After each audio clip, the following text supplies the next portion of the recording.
Salut, bien content de vous retrouver pour une nouvelle vidéo consacrée à l'actualité du MotoGP pendant cette pause de mi-saison. J'espère donc que vous allez très bien. Alors par contre, on va commencer cette vidéo malheureusement par un sujet un petit peu négatif. On a donc maintenant officialisé malheureusement l'annulation du Grand Prix sur le circuit du Kazakhstan. Alors on avait pu voir déjà dans des vidéos qu'il y avait des rumeurs qui allaient dans ce sens. C'est maintenant donc confirmé et officiel. Le GP du Kazakhstan n'aura encore pas lieu en 2024. Et ça commence à faire quand même beaucoup, toutes ces annulations qu'on a pu avoir ces dernières saisons, mais surtout au cours de cette saison 2024. Alors on a par contre appris que ce week-end du Kazakhstan allait être donc remplacé par un deuxième week-end sur le circuit de Misano. Voilà donc le nouveau calendrier, le 8 septembre, on aura donc le premier week-end sur le circuit de Misano et on y retournera donc pour une deuxième édition, si on peut dire ça comme ça, le 22 septembre. Bon alors n'hésitez pas à me donner votre avis sur la question. Personnellement, je dois bien vous admettre que je ne suis pas le plus enthousiaste à l'idée d'aller une deuxième fois sur le circuit de Misano. Alors, loin de moi de vous dire que c'est un mauvais week-end ou un mauvais circuit, mais bon voilà, pour moi Misano c'est loin d'être un événement exceptionnel au cours de ce calendrier, c'est mon avis personnel, et je pense que ça aurait été peut-être plus sympa de doubler, d'avoir un nouveau week-end donc sur d'autres circuits qui selon moi sont plus intéressants, on va dire. C'est comme ça, c'est pas la fin du monde. Évidemment que c'est peut-être mieux qu'on ait un week-end de remplacement et donc un nouveau week-end sur le circuit de Misano que de n'avoir rien du tout. Il faut pas non plus être totalement négatif, mais bon, voilà, je suis un peu mitigé, je dois bien vous l'admettre. Et malheureusement, on va continuer encore sur une autre petite mauvaise nouvelle. En août, on va donc avoir le début de la deuxième partie de saison 2024 sur le circuit de Silverstone. Et normalement, Yamaha avait prévu une wildcard pour Cal Crutchlow, qui, je rappelle, est aussi donc anglais. Il allait donc rouler entre guillemets à la maison et c'était un événement à suivre. Je pense que ça aurait été quand même intéressant à voir. Mais malheureusement, Cal Crutchlow s'est blessé et il ne participera donc pas à ce week-end. Il ne fera pas donc cette wildcard. On retrouvera une nouvelle fois le pilote World Superbike qui avait remplacé Rins au Sachsenring, Rémi Gardner. Alors déjà c'est assez intéressant de voir que Yamaha tient à cette wildcard parce qu'on aurait pu tout simplement tout annuler, mais non, on a préféré donc faire venir Rémi Gardner et ça je trouve que c'est une très bonne chose. Et du coup on devrait aussi normalement du côté des rangs de Yamaha retrouver Alex Rins qui, je le rappelle, s'est blessé mais devrait être, encore une fois je le répète, normalement rétabli pour ce début de deuxième partie de saison 2024. Allez, maintenant pour troisième sujet, on va donc reparler de Toprak en MotoGP parce qu'on a pu avoir récemment le fin mot à toute cette histoire. Alors je vous rappelle qu'on avait eu de grosses rumeurs sur une possible arrivée donc de Toprak en MotoGP dès 2025. C'était surtout porté par son manager Kenan Sofuoglu qui disait Toprak veut aller en MotoGP, on a déjà entre guillemets des possibilités et donc bon, on se posait pas mal d'interrogations, surtout parce que Toprak avait encore un contrat avec BMW en World Superbike jusqu'à la fin de la saison 2025. Donc beaucoup d'interrogations, est-ce que ça va se faire, est-ce que ça va pas se faire? Et bien maintenant on le sait, ça ne se fera pas. Toprak a donc pris rapidement la parole en disant ça. Je continuerai l'année prochaine avec BMW. On verra ce qui se passera pour la saison 2026. Ce n'est pas encore décidé. Maintenant, il faut oublier le MotoGP. Tout le monde me dit que je devais passer en MotoGP, mais je ne veux pas y aller juste pour y être le premier pilote turc.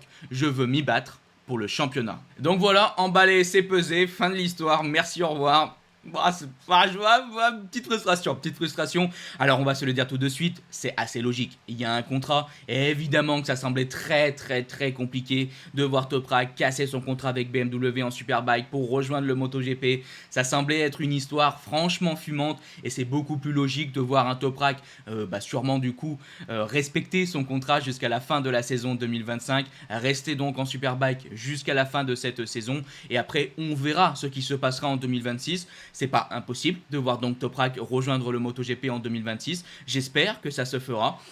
On croise les doigts. Maintenant, ce que je trouve bien, et pour donner un petit mot sur le Superbike, si vous avez suivi le récent week-end, Toprak continue d'être absolument exceptionnel sur ce très beau circuit, selon moi, de Donington, où il a donc enchaîné encore une fois 3 victoires, après les 3 victoires qu'il avait réalisées sur l'autre week-end, le week-end précédent, pardon. Donc ouais, en ce moment, Toprak, il est il est exceptionnel, exceptionnel, et c'est une très bonne chose parce que du coup BMW gagne, et vous le savez, souvent quand on parle de Toprak, on parle aussi un petit peu de BMW en MotoGP, et comme on a pu souvent le dire, hein, BMW semble ouvrir la porte à une arrivée en MotoGP si concrètement ils arrivent à gagner en World Superbike, et pour l'instant c'est ce qui se passe. J'espère qu'ils pourront donc remporter ce titre, j'espère que Toprak sera donc titré avec cette BM et que BM arrivera donc en MotoGP. Si ça se passe comme ça, je pense que Toprak arrivera en 2026 et que BMW, eux, ça serait plus pour 2027 avec, je le rappelle, le nouveau règlement. Ça serait complètement dingue que BM arrive avant le nouveau règlement, ça serait même, je pense on peut le dire, assez illogique. Donc bon, on verra bien, on va pas faire encore une fois la Madame Irma sur ses possibilités. Le but était de vous dire que bon bah malheureusement Toprak en 2025 en MotoGP, c'est fini. Et allez, maintenant on va donc parler d'un nouveau changement majeur pour Ducati lors de cette saison 2025. Je vais vous montrer les propos du journaliste Daryl Ramadier qui ces derniers temps nous présente des choses très intéressantes, et il nous a donc montré cette information qui se confirme par de nombreuses sources. Ducati devrait donc entre guillemets perdre une moto d'usine, enlever une moto d'usine pour cette future saison, avec donc le départ de Pramac. Alors de ce que l'on avait compris, normalement si Pramac allait continuer avec Ducati, on aurait gardé 2 motos d'usine au sein du team Pramac pour encore 2 saisons. Mais là, avec le départ de Pramac, ça devrait être normalement la VR46 qui, du point de vue de la hiérarchie du giron Ducati, devrait passer donc la 2e équipe et donc recevoir non pas 2 motos d'usine, mais une seule.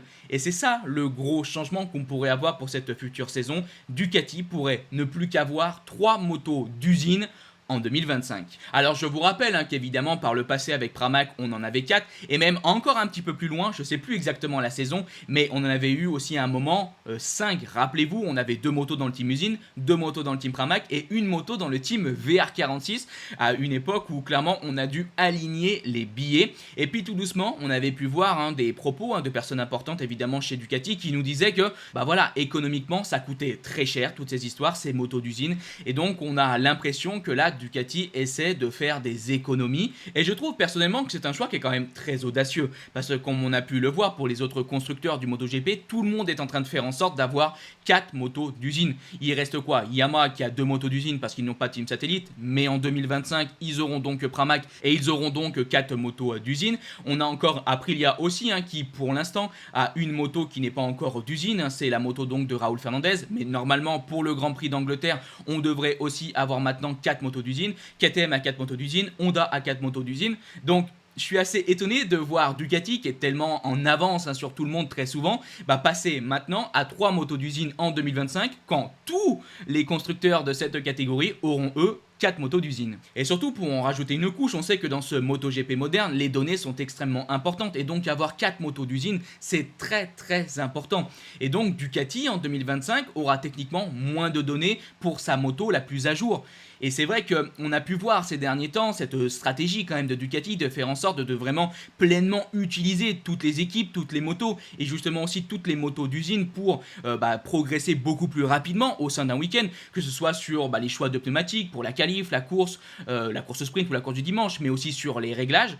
Là c'est quand même un changement donc majeur qui pourrait quand même ralentir, si on peut dire ça comme ça, la progression de Ducati au cours d'un week-end. Et pour terminer tout ce sujet, c'est vrai qu'on est quand même dans une période assez particulière pour le constructeur italien, parce que bon, on le sait, Ducati est aujourd'hui le meilleur constructeur, ils sont plus forts, et je vais pas vous dire qu'à court terme Ducati va se faire manger par Yamaha ou Honda, évidemment que non, on l'a bien compris, Ducati est au-dessus, on est extrêmement fort, mais en ce moment, même si sportivement tout fonctionne très très très bien, il n'y a rien à dire là-dessus, mais de l'autre côté, du point de vue de l'équipe, du point de vue du projet, on a quand même des changements importants. On a vu des personnes très importantes partir, comme par exemple Max Bartolini qui est parti cette saison pour Yamaha. On a eu d'autres aussi très gros changements majeurs du point de vue des équipes les saisons passées.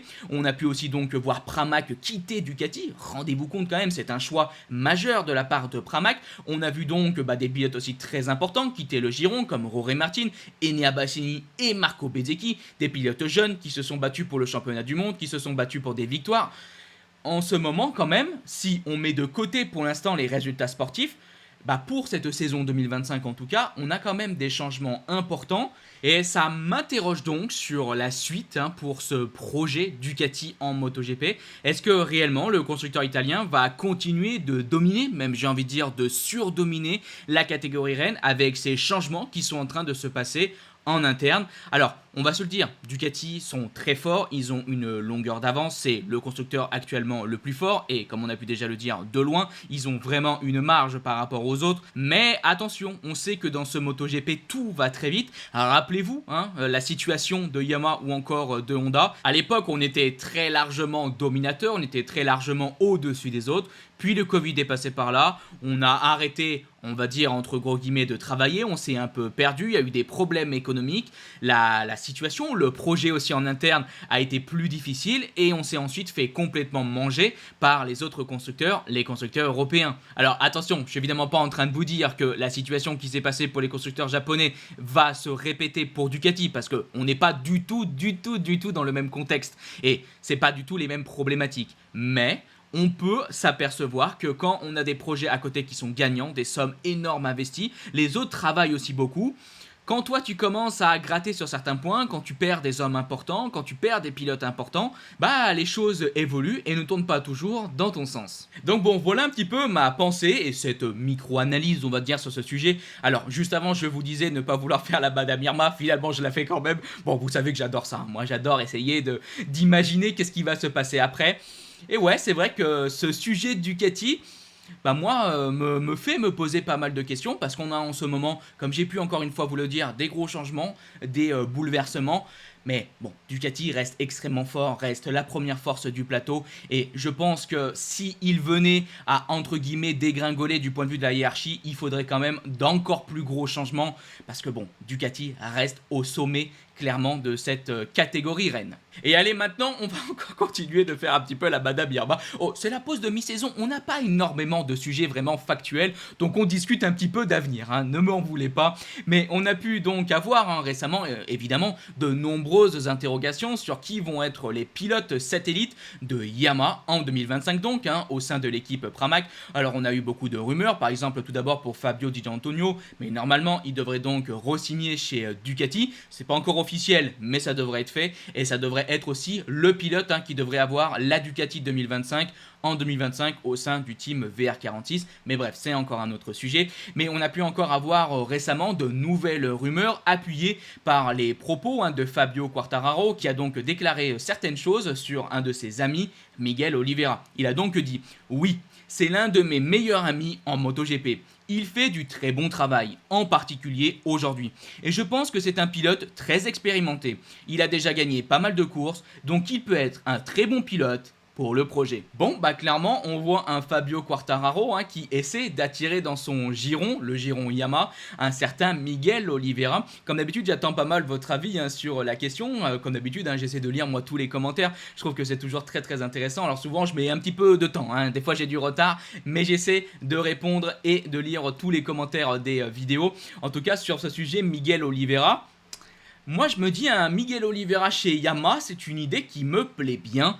Alors je rappelle qu'en ce moment il est chez Aprilia, les résultats ont été très compliqués dans cette première partie de saison 2024 et je pense qu'on a été beaucoup à penser que Oliveira allait perdre sa place chez Aprilia. Pour l'instant, officiellement, rien n'est fait. Surtout qu'il y a quand même un mais à cette histoire, c'est qu'au Sachsenring, on a vu un Oliveira qui s'est retrouvé, un Oliveira qui est parti, je rappelle, de la première ligne, qui a fait quand même 2 belles courses. Donc c'est difficile à voir. Est-ce que Oliveira, avec cette course, pourrait se dire que finalement, il y a encore quelque chose à avoir chez Aprilia? Et surtout, est-ce que ça pourrait pas faire en sorte qu'Aprilia se dise, bon bah finalement, on est en train de retrouver Oliveira et on voudra le garder? Je ne sais pas, surtout que l'on sait, si aujourd'hui tu quittes une Aprilia pour rejoindre une Yamaha, même si en 2025 on peut espérer que la Yamaha ait bien progressé, normalement la Yamaha, du point de vue sportif, de la performance brute, est une moto inférieure à l'Aprilia. Donc c'est quand même un choix qui est pas facile pour Miguel Oliveira s'il venait à quitter Aprilia pour donc rejoindre Yamaha. Mais bon, chez Yamaha, il serait donc aux côtés de l'un de ses meilleurs amis, Fabio Quartararo, mais surtout il serait dans un giron qui, je trouve, en ce moment, a quand même voilà, une envie de progression, une envie aussi de faire fonctionner tous les pilotes, et je pense qu'Oliveira aurait donc plus d'importance au sein du giron Yamaha qu'il n'a aujourd'hui au sein du giron Aprilia. Alors c'est toujours difficile à dire, mais je vois les choses comme ça. On peut aussi imaginer que cette Yamaha va progresser. Fabio Quartararo nous l'a déjà plus d'une fois dit. Lui, il croit en la renaissance, si on peut dire ça comme ça, de cette moto. Et surtout, évidemment, alors, et c'est pas le choix numéro 1 pour tous les pilotes, mais économiquement, je pense aussi qu'Oliveira pourrait avoir un bien meilleur contrat chez Yamaha que chez Aprilia. On sait évidemment que le constructeur italien paye moins ses pilotes et que Yamaha, avec leur situation aujourd'hui, ont tendance à aligner un peu plus de billets. Et pour conclure cette grosse parenthèse sur Miguel Oliveira, il y a une autre personne qui pense qu'Oliveira pourrait rejoindre Pramac, c'est Carlo Pernat, personne très informée de ce paddock, qui est entre autres par exemple le manager d'Enea Bastianini, qui a donc déclaré sur la possibilité de voir Oliveira sur la Pramac. Je suis presque certain que ce sera Miguel Oliveira. Je n'ai aucune information précise à ce sujet, disons que c'est mon sentiment, mais j'ai assez d'expérience dans ce monde pour, comme on dit, sentir quand le rôti est cuit et prêt à être servi. Bon, une tournure de phrase bien particulière, mais on voit que Carlo Pernat pense aussi qu'Oliveira rejoindra Pramac. Alors bon, vous l'avez compris, pour l'instant ce ne sont que des discussions, ce ne sont que des possibles rumeurs. Je ne sais pas si ça va se faire, mais j'ai quand même hâte de voir ce qui va se passer au sein de l'équipe satellite Yamaha. J'espère qu'on pourra signer de très très bons pilotes, parce que comme on a pu le dire, avec le sujet qui concerne donc Ducati, c'est important d'avoir de très bons pilotes pour aussi ramener des données, ramener des informations, et ça permettra sûrement à Yamaha de progresser aussi beaucoup plus rapidement. Et comme on a pu déjà beaucoup le dire, Yamaha a clairement besoin de progresser et de faire un grand pas en avant. Bref, pour moi on est donc arrivé à la fin de cette vidéo, j'espère que dans l'ensemble elle vous a plu, et si elle vous a plu n'hésitez pas à la liker, partager, commenter. On se donne donc rendez-vous dans quelques jours, je vous dis bye bye les potes, ciao.